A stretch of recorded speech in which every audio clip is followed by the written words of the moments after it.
नमस्ते, मेरे साथ रोहित त्रिपाठी साहब वॉशिंगटन से।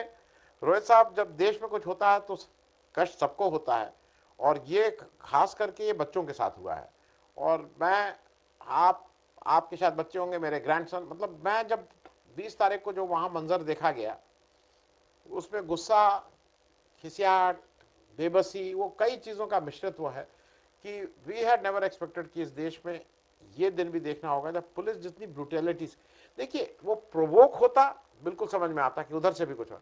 इट वॉज अनप्रोवोक थिंग, वो सब वहाँ थे, अनप्रोवोक था। और पुलिस ने जिस तरह से उन लोगों की पिटाई की है, वो मैं उसको गुजरात मॉडल बोलता हूँ। वो गुजरात में जिस तरह से गोधरा के समय अमित शाह और मोदी जी ने इस काम को किया था, अंजाम दिया था, वो बिल्कुल उसी लाइन पे, उसी तरह से पुलिस का डिप्लॉयमेंट विथ डंडे विथ कील, डंडे with electric shock, no tag, ये सारी चीज़ें वहाँ थी। जो अब सादी वर्दी में गुंडे, आरएसएस के, किसके क्या, कोई कह रहा इतनी ज़्यादा सादी वर्दी में पुलिस कैसे हो सकती है, ये सारा चीज़ वहाँ पे जब देखा गया। तो पहले तो उस पर एक मैं आपसे कर लूँ कि इंटरनेशनल मीडिया ठीक से कवर कर रही थी जितना यहाँ दिख रहा है, और ख़ास करके लंदन, जर्मनी, ऑस्ट्रेलिया, ये सब पे जगह ज़्यादा हुआ है। वैंकूवर का बहुत आया। अमेरिका का क्या माहौल है? और उसके बाद यू, आपका दिल तो यही है, आपके लोग यहाँ हैं, आपके घर के ही लोग होंगे उसमें। आ, इस पे आपकी टिप्पणी बाद में, लेकिन इंटरनेशनली और खास करके अमेरिका में इसको how they are viewing it.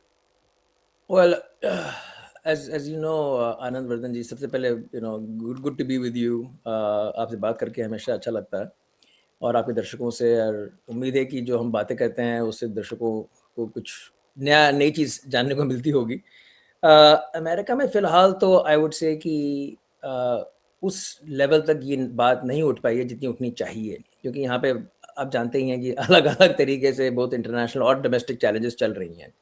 और अब ये भी जानते हैं कि जो मेन स्ट्रीम मीडिया है, अब हर देश का, हर लोकतंत्र का, वो एस्टैब्लिशमेंट को ही कवर करता है। तो बाहर की चीज़ों के लिए तो जगह कम ही है। बट फिर भी ऑल्टरनेट मीडिया के थ्रू, और ख़ासकर डायस्पोरा में, आनंद वर्धन जी, जो प्रगतिशील लोग हैं वो बिल्कुल बहुत क्लोजली फॉलो कर रहे हैं। हम लोग आपस में काफ़ी बातें कर रहे हैं। और एक एक शब्द जो आपने नहीं कहा अपने शुरुआत में, वो है गर्व।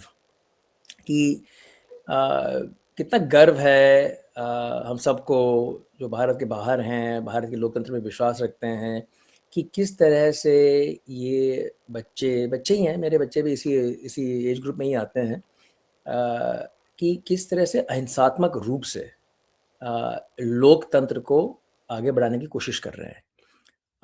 और ये हम सब के लिए गर्व की बात है।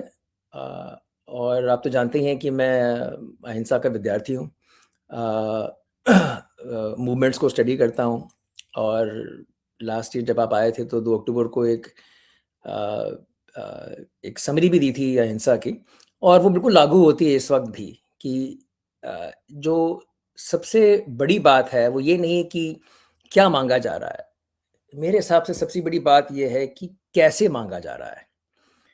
और उसका जो रिस्पॉन्स आ रहा है वो बहुत प्रिडिक्टेबल है। आनंद वर्धन जी, जो आप हिंसा की बात कर रहे हैं, जो सिक्योरिटी फोर्सेस से आ रही हैं, वेदर देर मास्क्ड और अनमास्क्ड, ये सब बहुत एक्सपेक्टेड है। यहाँ पे भी जब सिविल राइट्स मूवमेंट हुआ, तो इस तरह की ब्रुटैलिटी, और हम बहुत उस टाइम पे भी, अमेरिका और आज भारत, हम अपने आप को हमें अपने आप को एक विकसित लोकतंत्र मानना चाहिए। विकसित देश ना, और विकसित लोकतंत्र हैं। और यही एक एक शुरुआत करने से पहले आपसे बात हो रही थी कि अगर कुछ लोग जो उपमा दे रहे हैं, तिएननमेन स्क्वायर जैसी बातें कर रहे हैं, तो फ़र्क ये है कि चाइना में उस टाइम 40 साल का की तानाशाही थी। यहाँ पे 80 साल का लोकतंत्र है। और ये दो बड़ी this is a big difference between the 2 countries. So ये जो जिसे कहते हैं वो जीनी जो बोतल से निकल आई, उसको दोबारा वापस रख नहीं पाएँगे आनंद वर्धन जी। और ये जो कंस्टिट्यूएंसी है 25 साल से कम लोगों की, और आप जानते हैं कि जिन्होंने भी थोड़ा भी डेमोग्राफिक्स पढ़ा है भारत का, कि जो मीडियन एज भारत की है, मतलब कि जिस एज के नीचे 50% से ज़्यादा पॉपुलेशन है, वो 30 साल से कम है। सो एक तरह से ये देश का बहुमत है। और ये जो बच्चे जो अपनी साहस दिखा रहे हैं और अपना आक्रोश भी दिखा रहे हैं, एंड सबसे ज़्यादा मुझे लगता है अपना ह्यूमर दिखा रहे हैं, जो कि बहुत बड़ी बात है, बहुत बड़ी बात है। तो ये बच्चे सिखा रहे हैं लोकतंत्र को, दुनिया भर के लोकतंत्र को, कि कैसे पावर को अकाउंटेबल होल्ड करना चाहिए अहिंसात्मक रूप से। और ये अहिंसात्मक रूप उनकी विरासत है। एंड जो इनके परदादा परदादियाँ होंगी जिन्होंने आज़ादी के लिए लड़ाई लड़ी थी, वो आज बहुत खुश होंगी, बहुत खुश होंगे वो, कि उनको दिख रहा है कि भाई अगली 2 पीढ़ियों ने तो कुछ किया ना किया हो, लेकिन ये इस पीढ़ी जो है इसको समझ में आ गया है कि अहिंसात्मक रूप से कैसे मास मोबिलाइजेशन किया जा सकता है। मैं रोहित जी एक दो चीजें इससे आपको और कर दूं। जैसे मैं देख रहा हूं, गांधी 1916 के करीब आए और फिर उनको 30 साल लगा देश को आज़ादी दिलाने में। बहुत से लोगों का हरदम ये होता है कि भाई इतना लंबा समय लगा। लेकिन जब मैं जंतर मंतर में गया था, और जब जंतर मंतर आप जाते हैं तो हो सकता है कि रोज़मर्रा की ज़िंदगी में हम लोगों को न लगता हो कि हमारे बच्चे गांधी को उतना पढ़ते हैं या गांधी को उतना, लेकिन शायद वो हमारे आपके डीएनए में इस तरह से बैठा है कि जंतर मंतर में इतना अहिंसात्मक, कितने यंगस्टर्स हैं, वो सब 15 से 25 साल के हैं, प्रोवोक ऐसे हो सकते हैं, लेकिन वो आंदोलन पूरी तरह से अहिंसात्मक है। प्रोवोकेशन की बहुत कोशिश हो रही है।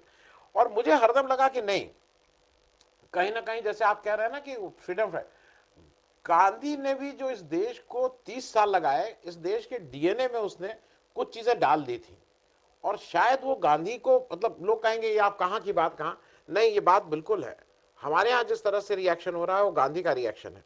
और वो गोडसे भी हैं यहाँ, वो एक गोडसे के लोग हैं जो इस तरह का बात कर रहे हैं कि लड़कियों को जिस तरह से वहां पिटाई हुई है, यंग 15-15 साल के बच्चों को जिस तरह से आप मार रहे हैं, सिर पे मार रहे हैं, ये सारा कुछ देख के बिल्कुल साफ है कि गांधी को आप कुछ कर लीजिए, वो हिंदुस्तान में मर नहीं सकता है।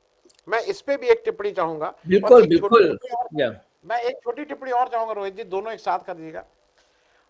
सरप्राइजिंगली 20 तारीख के बाद जो बाहर से सपोर्ट मिलना शुरू हुआ है, मतलब आप अगर देखिए वहां वो पिज्जा और स्विगी और जोमेटो और ये सब कहां कहां से लोग, कोई 100 हालांकि हमारे जो भारतीय लाला लोग हैं वो उसमें भी बेईमानी कर रहे हैं, जो 300 रुपए की थाली वो छोटी वाली थाली भेज दे रहे हैं। ये सब तो हल्दीराम जितना उसी में बेहतर, हम लोग तो इस मामले में काफी मक्कार टाइप लोग हैं। लेकिन बाहर से लोग, कोई 100 पिज्जा भेज दे रहा है, कोई 200 बर्गर भेज दे रहा है, ये सब लोग शक्ल नहीं देखे हैं।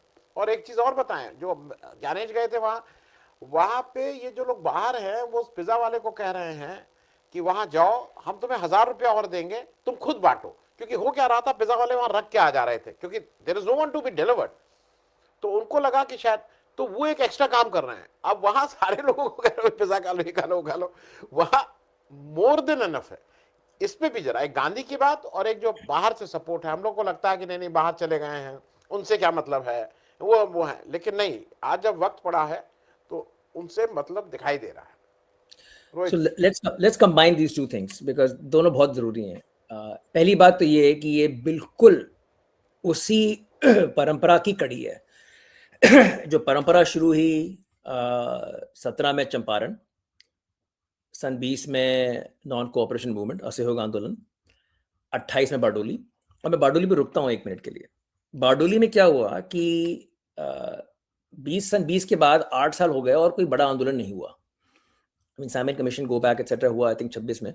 लेकिन 8 साल तक क्या हुआ कि गांधी जी घूम रहे थे, कर रहे थे, लेकिन एक आंदोलन के रूप में अहिंसा को शोकेस नहीं कर पा रहे थे।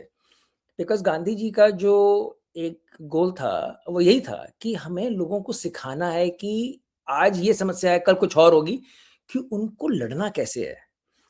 And that is the real skill here, कि how do you non violently mobilise and organise, right? संगठन कैसे करना है अहिंसात्मक रूप से अपनी ही सरकार को अकाउंटेबल होल्ड करने के लिए। सो 28 में उन्होंने क्या किया कि उन्होंने कहा कि वल्लभ भाई से कहा कि वल्लभ भाई, मैं अगर जाऊंगा बारडोली, तो बारडोली में समस्या थी कि भाई टैक्स ज़्यादा बढ़ा दिया था ब्रिटिश ने, और 5 से मेरे ख्याल से 35% कर दिया था। तो जब डिमांड थी, मांग थी कि भैया अब इतना मत बढ़ाओ, डिमांड शून्य की भी नहीं थी, यू नो। तो the critical part here is कि बारडोली में भी जो डिमांड थी वो ये थी कि सिर्फ टैक्स यहाँ तक बढ़ाओ।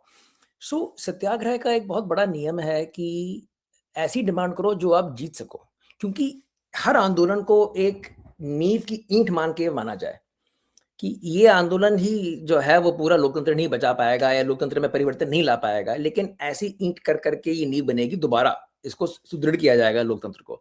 सो 28 में गांधी जी ने ये किया, वल्लभ भाई को भेजा, खुद नहीं गए। उन्होंने कहा कि मैं जाऊंगा तो मेरे मेरे नाम से लोग आ जाएंगे, ये हो जाएगा, तुम अहिंसा को प्रूव कर कर आओ, सिद्ध कर कर आओ कि अहिंसात्मक रूप से काम हो सकता है। उस वक्त वल्लभ भाई का भी कोई खास नाम नहीं था, उनका नाम सरदार वहीं पड़ा जब किसी ने एक पब्लिक मीटिंग में नाम दिया उन्हें सरदार, तो वहीं से उनका नाम पड़ा। सो अंत में यही हुआ कि 28 में उन्होंने बारडोली के सत्याग्रह के जरिए ये प्रूव किया कि दोबारा राष्ट्र को याद दिलाया कि हम अहिंसात्मक रूप से काम कर सकते हैं। और 2 साल बाद जब सिविल डिसोबीडियंस मूवमेंट हुआ, दांडी मार्च हुई 2 साल बाद, तो द नेशन वाज रेडी, राष्ट्र तैयार था। तो ये जो आज का आंदोलन है, अगर ये आज अभी इसी वक्त भी खत्म हो जाए तो वो एक ईंट तो बनी गई है। So I think it's important to understand that each non-violent movement has limited goals, सीमित उसके गोल हैं, लेकिन गोल ऐसे होने चाहिए कि जो अचीव हो सकें, और इससे फिर एक एक आत्मविश्वास बढ़ता है जनता का। और मैं तो ये भी यहाँ तक कहूँगा कि जो बीजेपी के हमारे भाई बहन हैं, जो यार डर रहे हैं समर्थन में आने की, क्योंकि मांग बड़ी साधारण है, अकाउंटेबिलिटी की मांग है। ये मांग भी नहीं है कि आप इसी वक्त जो है पूरी शिक्षा प्रणाली को बदलें या कुछ करें। एक छोटी सी डिमांड है कि भाई जिस इंसान को आपने ये जिम्मेदारी दी थी उसने उसका निर्वाह नहीं किया है, तो द ऑनरेबल थिंग इज कि आप वो इंसान इस्तीफा दे दें, या जो प्रधानमंत्री हैं उनको लगे कि भाई ये जिम्मेदारी मेरी भी बनती है क्योंकि मैंने ही इस इंसान को इस पोजीशन पे डाला था, तो मैं इनको हटा के कुछ और करूं। So the demand is very modest, and that's why I think कि ये यहाँ जीत हो सकती है। तो मुझे समझ में ये नहीं आ रहा है कि इतना ओवर रिएक्शन क्यों हो रहा है सरकार का। एंड मेरी जो थ्योरी ये है कि सरकार का ओवर रिएक्शन ये हो रहा है कि कहीं इस आंदोलन के जरिए जनता को लड़ने का तरीका फिर से ना आ जाए, ये बड़ी बात है। और जहाँ तक रही बात बाहर से लोगों को सपोर्ट करने की, तो ये तो आप जानते हैं कि हम लोग कहीं भी रहें, कोई भी पासपोर्ट हमारा हो जाए, जिसे कहते हैं ना, दिल तो फिर भी हिंदुस्तानी ही रहेगा। और वही बात है कि जैसे आपने पहले कहा कि इन यंग लोगों में आप अपने ग्रैंड किड्स देखते हैं, मैं अपने बच्चों को देखता हूँ, मैं खुद अपने आप को देखता हूँ। सन 90 की बात है आनंद जी, मैं दिल्ली में पढ़ता था और राम जन्मभूमि का मूवमेंट बिल्कुल शिखर पे था उस वक्त, और Delhi was AP centre, Delhi में बहुत हो रहा था। तो अगर ये सब दिल्ली में हो रहा होता तो मैं तो वहीं होता इनके साथ, क्योंकि इसमें गलती क्या है, इसमें गलत क्या है? ये सवाल पूछा जाए अपने बीजेपी भाई बहनों से कि क्या गलत हो रहा है, बताइए जरा, ये बच्चे क्या गलत कर रहे हैं, चुनौती दीजिए उन्हें। अब बताइए कि नैतिक रूप से क्या गलती हो रही है। आप देख रहे हैं इनका भविष्य जो है इतना धूमिल है, इतनी इन पे सामाजिक क्या कहते हैं कंस्ट्रेंट्स हैं, इकोनॉमिक कंस्ट्रेंट्स हैं, आप उनको शैक्षिक मार्ग नहीं दिखा रहे हैं, और जब ये अकाउंटेबिलिटी हिंसात्मक रूप से मांग रहे हैं आप उनको पीट रहे हैं। सो हमारी बीजेपी भाई बहनों को भी देखना चाहिए कि भाई समथिंग इज रॉन्ग। अगर इसके बावजूद भी उनको कुछ गलत नहीं लग रहा है और ये लग रहा है कि ये पाकिस्तानी है, ये वहां के हैं, ये वहां के हैं, at some point we have to say कि यार we have to wake up, भाई उठ जाओ, जग जाओ जरा नींद से अपनी, you know. Correct, correct. Rohit ji, मैं एक चीज और कहूंगा, 2014 में मोदी जी का जो भी जिस तरह से वो आए, उसमें एक बड़ा रोल था डिजिटल का। उनके पास एक नई तरह की टेक्नोलॉजी थी, लोगों तक पहुंच जाते थे। बाकी जो पॉलिटिकल पार्टीज थी वो अभी इसको समझ ही नहीं पा रही थी। And we must give that credit to Prashant Kishor also. वो बाहर से आए थे, उनको ये एक्सपोजर था, उन्होंने इसको ठीक से समझा था न। और मोदी जी उस समय लग रहा था कि फार अहेड है, कोई आसपास है ही नहीं भाई इस डिजिटल में, तो मोदी जी कहाँ है।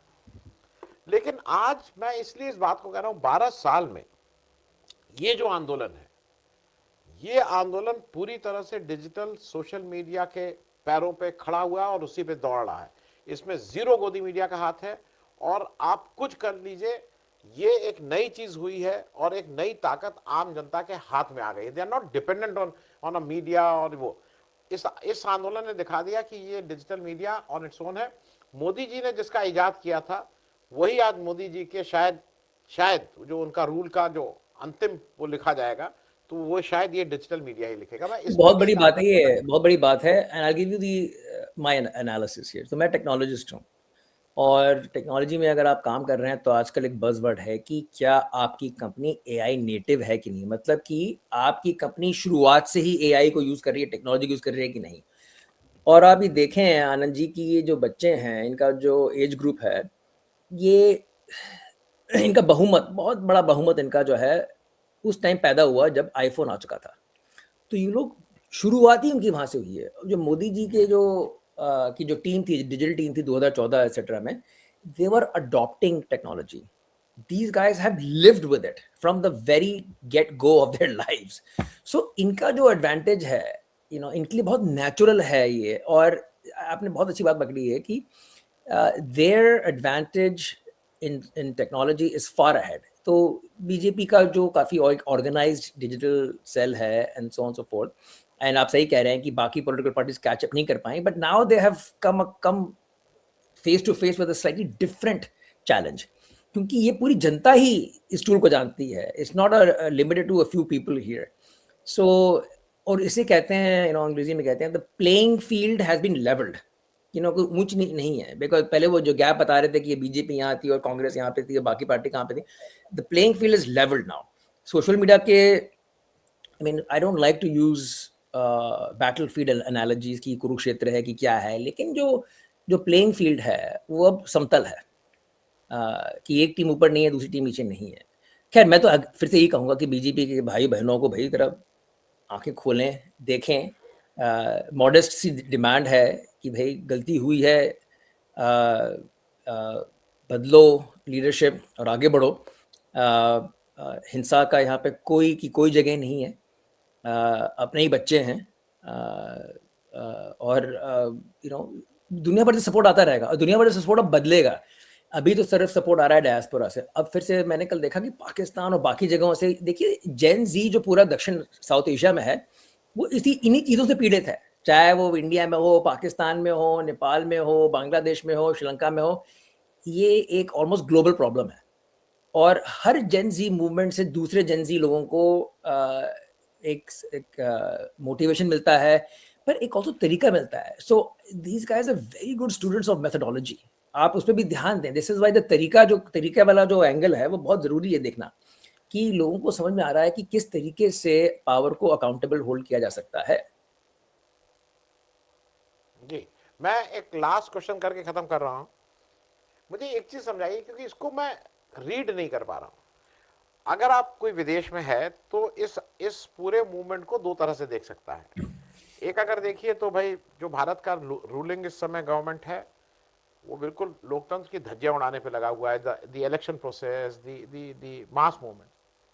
दूसरी तरफ एक नजरिया ये भी देखने का है कि भारत का जो लोकतंत्र है, वो अभी भी उसमें इतना दम है कि वो किसी भी इस तरह के जो नेतृत्व है या इस तरह की सरकार है, उसके सामने खड़ा होकर अपनी बात कहता है और हटता नहीं है। It is both ways it can be. आप वहां से उस, जब दूर से आप बैठ के इसको देख रहे हैं, और वहां के, मैं वहां के मीडिया की बार बार बात कर रहा हूं, वो इसको कैसे, does it show the strength of the Indian democracy, और it shows the power of the Indian government? It shows the strength of Indian democracy, because यहाँ पे भी पिछले एक साल से इसी तरह का सिटीजन मोबिलाइजेशन चल रहा है। आप मिनियापोलिस में देख लें, जब आइस के हाथों 2 लोग मारे गए, अनफॉर्चुनेटली वो क्रम दोबारा शुरू हो गया है। तो किस तरह मिनियापोलिस की जनता पूरी उमड़ पड़ी। टेम्परेचर था -10 -15, उसमें भी हज़ारों लोग निकल कर आए प्रदर्शन करने, हज़ारों लोग। उस वक्त भी जो लोकल पुलिस और जनता के बीच में जो समीकरण था, उससे हम लोगों को बहुत खुशी हुई। और इसी तरह मुझे भी ये यहाँ पे भी लग रहा है कि राहुल गांधी जब घसीटे जा रहे थे, तो जब लोग पुलिस वाले खुद उनसे कह रहे हैं कि भाई इनको हराओ तो ये हमें जो है सहानुभूति होनी चाहिए उन वर्दी में भी जो लोग अपने हैं, कि भाई उनको भी लग रहा है कि भाई ये अति हो रही है। अब देखिए, बाकी चीज़ें तो लोग करेंगे ही, मेरे लोगों की भी रोजी रोटी है तो मजबूर हैं बेचारे, और हमें उनके साथ सहानुभूति होनी चाहिए। और आई थिंक मुझे लग रहा है कि जो प्रदर्शनकारी हैं उनको सहानुभूति है इन लोगों के साथ। So that is really, really important. But coming back to America for a second, the same thing is happening here. आप लोगों ने सुना होगा कि नो किंग्स मूवमेंट चल रहा है यहाँ पे. जब भी होता है हर 1-2 महीने में, तो 9 to 10 million people show up. 1-8 crore आदमी इकट्ठा हो जाता है अलग अलग जगह, एक विकेंद्रित रूप से, ब्रिजेस पे, रोड के साइड पे. So I think the beauty of democracy is, और इंटरेस्टिंग बात है, अपनी बात हुई थी आनंद जी कि 250 साल पहले अमेरिका में लोकतंत्र का पुनर्जन्म हुआ, और अमेरिका की जो आवाम है और भारत की जो अब नई पीढ़ी है, वो श्रद्धांजलि अर्पित कर रही है इसी लोकतंत्र को, उसको सुदृढ़ बना रही है.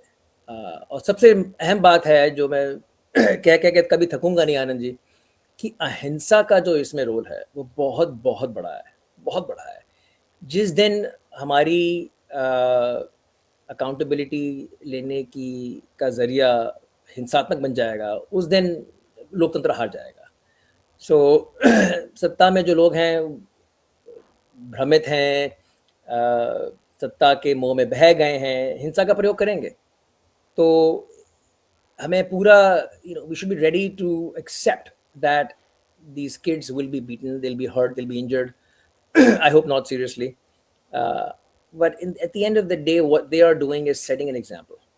And it is a powerful, powerful example. और वो जो उदाहरण सेट कर रहे हैं ये लोग, वो दुनिया देख रही है इस वक्त. दुनिया, ये लोग उन्हीं प्लेटफॉर्म्स पे हैं जो दुनिया, जिस पे दुनिया भी है, इंस्टाग्राम, ये वो सब.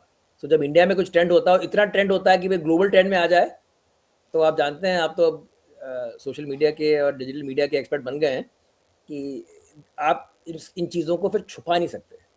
सो they are giving inspiration to the whole world, and the hope is that the government sees that. देखिए, गांधी जी भी कहते थे आप जानते हैं साउथ अफ्रीका में और बाकी जगह भी, कि हमें लोगों से नफरत नहीं करनी है, हमें अपने लीडरों से भी नफरत नहीं करनी है. जो हमारे विवाद हैं, जो हमारी डिसएग्रीमेंट्स हैं, वो पॉलिसी पे हैं. We have nothing personal against these people.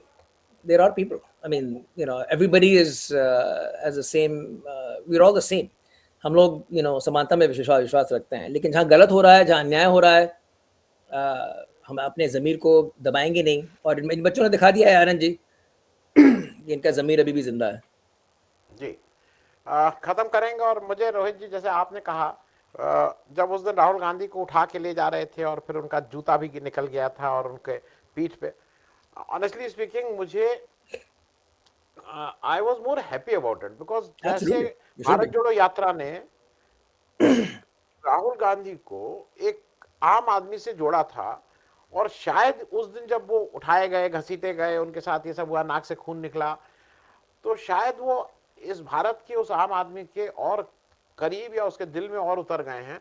वो जगह उन्होंने बना ली है, और ये वो जगह है जिसमें ना उनको पार्टी की जरूरत है, ना उनको किसी के उसकी जरूरत है, राहुल गांधी पर से. क्योंकि मैं इस बात को इसलिए कह रहा हूं कि आज आम आदमी, अब देश में बिल्कुल क्लियर दो हैं. मोदी जी बीजेपी आरएसएस के पर्याय के रूप में मोदी जी एक तरफ हैं, और दूसरी तरफ खड़े हुए हैं राहुल गांधी. इसके बीच में कोई और ये नहीं है कि सेकंड थर्ड, इनकी चॉइस उनकी चॉइस. आज देश के सामने बिल्कुल दो चॉइसेस हैं, और ये एक राहुल गांधी ने इससे बहुत बहुत और लंबा सफर किया है. कोई राहुल गांधी को थाली में रख के नहीं मिल गया है. He has worked it hard. Anand ji, मैं आपको अंत में एक स्पोर्ट्स की एनालॉजी देता हूँ कि स्पोर्ट्स में एथलीट्स को मापा जाता है कि वो गिर के कैसे उठते हैं, रेजिलियंस की जो बात है. सो राहुल गांधी को आप सिर्फ इसी तरह से ना आंकें कि उनको घसीटा गया और फिर भी वो अहिंसक रहे, कुछ नहीं कहा. इससे मापें कि उसके बाद जो उन्होंने प्रेस कॉन्फ्रेंस दी, जो वो बोले, जिस विनम्रता से वो बोले, जिस संयम से वो बोले, that is a sign of a real leader. And I am a student of leadership. ये नहीं है कि मैं उनका फैन हूँ या किसी और पार्टी का फैन हूँ, but when you see good leadership, you have to recognize it, and when you see bad leadership, you have to call it out, as they say. So kudos. And आप जैसे आपने कहा कि he has reached the state of temperance through तपस्या, it's not easy, कि अगर किसी को इस तरह से मैन हैंडल किया जाएगा, किसी को इस तरह से घसीटा जाएगा, तो स्वाभाविक है कि उस इंसान को गुस्सा आएगा। लेकिन जब मैंने उनकी प्रेस कॉन्फ्रेंस देखी आफ्टर द फैक्ट, उनके चेहरे का जो संयम देखा मैंने, temperamentally that is exactly what we want in a leader. So that again should give people, जिनको लगता है कि कोई ऑल्टरनेटिव नहीं है, ये नहीं है, वो नहीं है, तो I think at least some characteristics of that leadership are on display. Thank so much Rohit ji. और मुझे जो सबसे बड़ी बात है कि इस आंदोलन ने हम सब लोग जो उम्र के, आप बहुत यंग हैं, एक उम्र के एक पड़ाव, लेकिन बहुत उम्मीद दी है, बहुत पॉजिटिविटी दी है, और बहुत ये लगा है कि नहीं, हिंदुस्तान में अभी भी बहुत सी चीज़ें लोग थक हार के बैठ गए थे कि कुछ नहीं हो सकता है, एसआईआर इनके पास है, इलेक्शन कमीशन इनके पास है, सब कुछ इनके कंट्रोल में है। नहीं, लेकिन आदमी इनके कंट्रोल में नहीं है। ये I think institution every Indian BJP brothers and sisters included should feel good कि हमारे जो यंग लोग हैं वो इतने हताश नहीं हुए हैं कि हिंसा पे उतर आए। अहिंसा करेक्ट। से, ह्यूमर से, अपनेपन से, और आप देख ही रहे हैं कि किस तरह से एक एक सर्वधर्म इसका कंपोनेंट भी है काफ़ी strong. So I mean again to my BJP brothers and sisters, this is good news for Indian democracy, nothing to be afraid of. Thanks so much Rohit, thank you. नमस्कार।